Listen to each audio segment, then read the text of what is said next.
kita kat kita, ya Allah, agama ni tak limai logik. Tak limai logik, nampak tak? Terutamanya bab berkenaan dengan hukum hakam Allah ni, sami'na wa ata'na, terima sudah.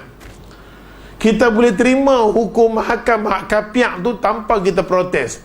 Kita bukan tahu hukum dia enigma sekian, ada jenis banyak mana kena bunuh, kita tak tahu. Dalam keadaan kita jahil tentang undang-undang kapiak, kita boleh terima dengan keadaan tenang, hati terbuka. Pasal apa? Kita ragu tentang hukum Allah. Nampak tak? Ragu. Kita kata apa setengah orang, bukan ini satu benda yang kalau kita segera akan menimbulkan fitnah. Kita kepala otak kita. Masa lama dah kita duk tunggu orang intelek, orang cerdik pandai nak bagi. Lama dah hampa buat kitab, lama dah hampa sebagai madaya, profesor, data semua dah. Sumbangan hampa tak mana? Bila mana orang nak buat, sepatutnya hampa kata, ya, kita bersama-sama. Bukan kita buat satu forum, kita kata, saya risau akan menimbulkan fitnah bila mana kita belum bersedia lagi. Kita nak tunggu bersedia bila? Cara dia cakap macam tu ada terusik sikit benda tak senonoh. Ilmu dia ilmu Dajjal.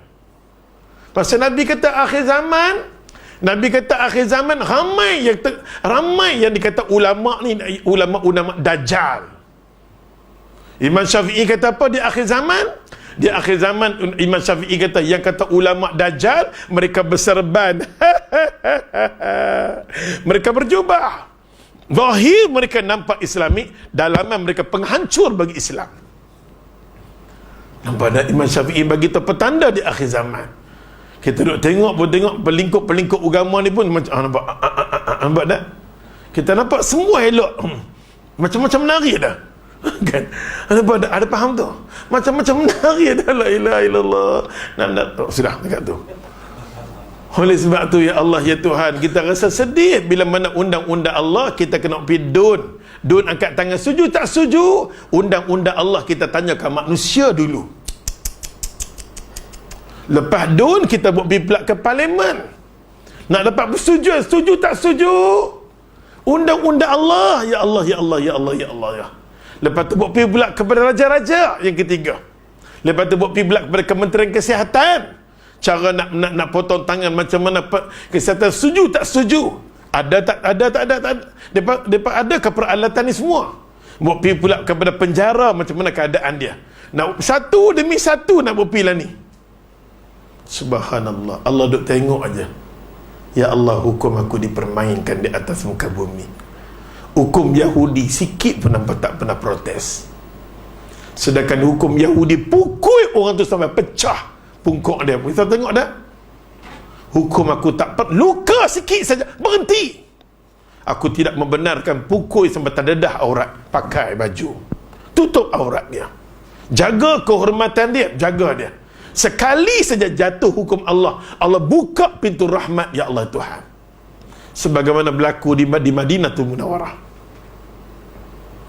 Kita semua hadis-hadis itu ada. Sekali saja orang tu jatuh hukum, walaupun kita tengok kat IC ni susah pula. Sekali saja orang tu jalankan, bila mana orang tu jalankan hukum Allah Ta'ala, kita hantar video ke orang. Tengok satu hukum yang menanyakan manusia.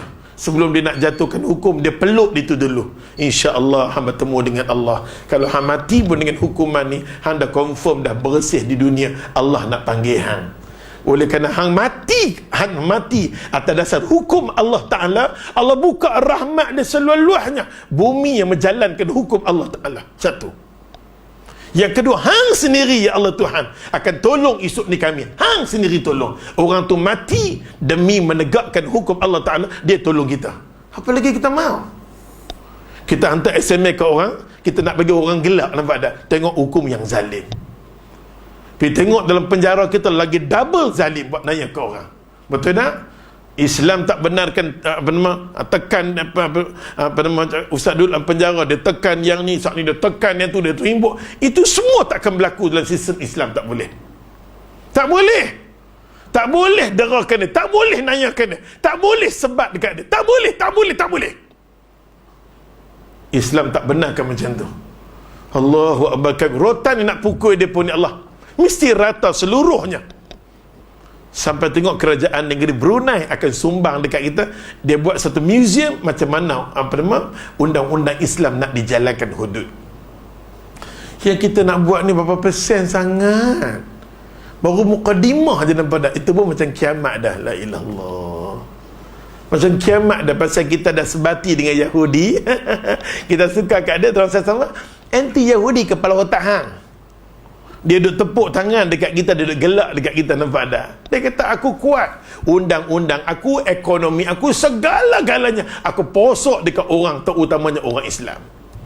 Berapa juta umat Islam mengaji berkenaan dengan undang-undang Yahudi. Animan 1.2 buat tak? Semua tu undang-undang yang Allah murka di atas muka bumi. Allahu Akbar. Ada faham dah?